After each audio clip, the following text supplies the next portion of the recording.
주리온 TV. 안녕하세요, 반갑습니다. 주리온입니다. 요즘 날씨가 더워져서 그런지 벌레들이 많이 날아다니는 것 같아요. 아침에 일어나 보니 무당벌레 한 마리가 벽에 붙어서 졸고 있더군요. 이제 슬슬 모기와의 싸움을 준비해야 하는 시기가 오고 있는데요.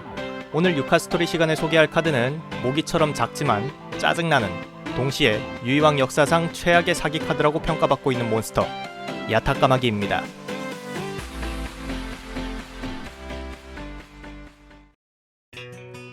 야타까마귀는 소환된 턴 종료 시에 패로 되돌아가는 스피릿 몬스터이며 공격력은 200, 수비력 100의 조촐한 스펙을 가지고 있는 카드입니다. 생김새와는 달리 종족은 악마족인데요. 그 효과를 살펴보면 이 카드가 악마족이라는 게 충분히 납득될 정도로 사기적입니다. 야타까마귀의 효과는 이 카드는 특수 소환할 수 없다. 일반 소환, 리버스 한 턴의 엔드페이지 시에 주인의 패로 되돌아간다. 이 카드가 상대 플레이어에게 전투 데미지를 주었을 경우 다음 상대 턴의 드로우 페이지를 스킵한다 인데요. 비록 특수 소환할 수 없고 공격력도 낮다는 제약을 달고 있지만 그럼에도 불구하고 이 카드는 2004년 3월 1일 처음 금지로 지정된 이후 2017년 5월 현재까지 10년이 넘는 기간 동안 단 한 번도 금지 목록에서 내려온 적이 없는 카드입니다. 상대에게 전투 데미지를 줄 경우 상대는 다음 턴 드로우 페이지를 실행할 수 없으며 따라서 상대는 다음 턴에 이미 가지고 있던 패를 가지고 게임을 진행하게 된다는 것인데요. 문제는 이때 상대가 패가 없거나 가지고 있는 패로 게임을 진행하기 힘든 상황일 경우 그대로 턴을 종료할 수밖에 없게 됩니다. 이렇게 되면 다시 한번 야타까마귀를 소환하여 공격을 하게 되고 역시 같은 효과로 상대는 다음 턴 드로우를 실행하지 못하고 그대로 턴 종료, 다시 야타까마귀를 소환해서 공격, 상대는 그대로 턴 종료, 이 같은 상황을 계속 반복하게 됩니다. 상대는 아무것도 하지 못하고 손가락만 빨고 있는 상태가 되는데요. 공격력도 200이라 야타까마귀의 공격만으로 승리하려면 무려 40번을 때려야 하기 때문에 상대 입장에서는 죽을 때까지 쪼일 바에야 차라리 기권을 하는 게 더 속편한 상황이죠.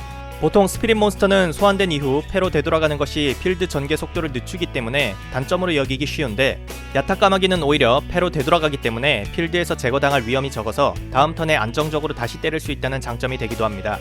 비슷한 상황을 만들 수 있는 콤보로는 시간봉인, 스쿠요미, 암흑의 가면을 이용한 콤보로 시간봉인으로 상대방의 드로우 페이지를 스킵한 후 암흑의 가면으로 시간봉인을 되돌리고 스쿠요미로 암흑의 가면을 뒤집어서 다시 효과를 사용하는 콤보가 있는데 이렇게 3장의 카드를 사용해서 힘들게 완성시켜야 하는 무한 드로우 스킵 콤보를 야타까마귀 한 장만으로 만들어낼 수 있다는 것만 봐도 정말 사기적이라는 것을 알 수 있죠.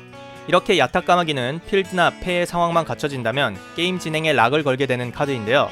과거에 이 카드가 활약할 당시에는 에라타전의 종언과 크리터가 활약할 시기였기 때문에 소생계열이나 유언계열 카드로 크리터를 특수 소환한 다음 종언을 특수 소환, 종언의 효과로 패와 필드를 전부 털어버리고 묘지로 보내진 크리터의 효과로 야타까마귀를 서치, 필드와 패가 완전히 비어있는 상태에서 야타까마귀를 소환하게 되는 콤보가 존재했는데요.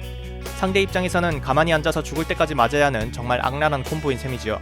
물론 현재는 종언과 크리터가 모두 에라타가 적용되어 효과가 바뀌었기 때문에 더 이상 이 콤보는 사용할 수 없고 묘지에서 효과를 사용하는 카드가 많아진 만큼 드로우를 하지 못하더라도 묘지에 있는 카드들을 활용하여 전세를 역전시킬 가능성도 있지만 그럼에도 불구하고 카드게임에서 카드를 뽑지 못하게 하는 효과는 상당한 영향력을 미치기 마련이기 때문에 아직까지도 야타까마귀는 금지에서 벗어나지 못하고 있습니다.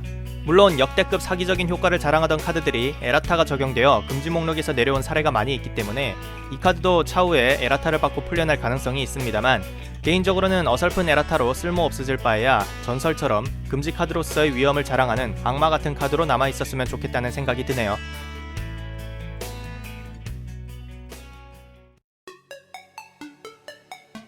오늘 유카스토리 시간에 소개한 카드는 야타까마귀였습니다.